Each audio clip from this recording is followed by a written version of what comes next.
Hello বন্ধুরা, কেমন আছেন সবাই? আশা করি সবাই খুব ভালো আছেন, সুস্থ আছেন। আজকে আমি আপনাদেরকে বানিয়ে দেখাবো কাঁচা কলার চিপস। এই চিপসটা বাচ্চাদের কাছে খুবই প্রিয়।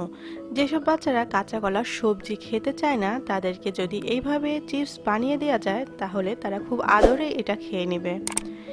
এই কাঁচা কলার চিপসটা বানানো খুবই সোজা।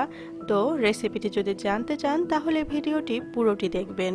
তার আগে আমার চ্যানেলে যারা নতুন বন্ধু আছেন প্লিজ চ্যানেলটি সাবস্ক্রাইব করে দিবেন, আর যারা আগে থেকে করে রেখেছেন তাদেরকে অসংখ্য ধন্যবাদ।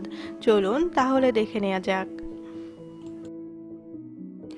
এই চিপসটি বানানোর জন্য আমি এখানে কাঁচা কলা নিয়েছি। কাঁচা কলার খোসাটা ফেলা যাবে না, জাস্ট উপর থেকে এইভাবে এই খোসাটা তুলে ফেলতে হবে। উপরে যে আঁশটা আছে সেই আঁশটা তুলে ফেলতে হবে।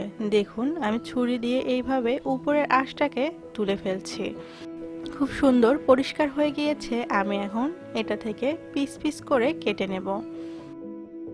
চিপসগুলো ঠিক এরকম হবে, খুব বেশি মোটাও না আবার পাতলাও না।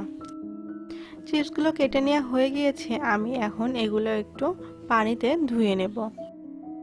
যেহেতু আমি আগেই কলাটাকে পরিষ্কার করে ধুয়ে নিয়েছি তাই বেশি ধোয়ার দরকার নেই, জাস্ট একবার ধুয়ে নিলেই হবে। ধোয়া হয়ে গিয়েছে। আমি এখন পানিটা ঝরিয়ে এখানে দিয়ে দিলাম 1 চা চামচ লবণ, দিয়ে দিচ্ছি 1 চা চামচ হলুদের গুঁড়ো। এখন খুব ভালোভাবে মিশিয়ে নিতে হবে। এখানে আপনারা চাইলে মরিচের গুঁড়াও ব্যবহার করতে পারেন, তবে বাচ্চাদের খাওয়ার ক্ষেত্রে মরিচের গুঁড়াটা বাদ দেওয়াই ভালো। খুব ভালোভাবে মিশিয়ে নেওয়া হয়ে গিয়েছে। এখন চুলায় একটি প্যান বসিয়ে তাতে তেল গরম করে নিয়েছি। এখন একটা একটা করে কলার চিপসগুলো আমি প্যানের মধ্যে দিয়ে দেব। সব যদি একবারে দিয়ে দেন তাহলে এই চিপসটা খুব বেশি মচমচে হবে না এবং ভেঙে যাবে। অল্প অল্প করে প্যানের মধ্যে দিয়ে এই চিপসগুলোকে ভেজে নিতে হবে। দেখুন চিপসগুলো প্রায় ভাজা হয়ে গিয়েছে, গোল্ডেন ব্রাউন কালারও চলে এসেছে। এখন আমি এই চিপসগুলোকে উঠিয়ে নেব। তৈরি হয়ে গেল কাঁচা কলার মুচমুচে ব্যানানা চিপস রেসিপি। এই রেসিপিটি খুবই সোজা, আপনারা খুব সহজেই বাসায় এই রেসিপিটি তৈরি করে ফেলতে পারেন এবং বাচ্চাদেরকে আকর্ষণীয় একটি খাবার উপহার দিতে পারেন।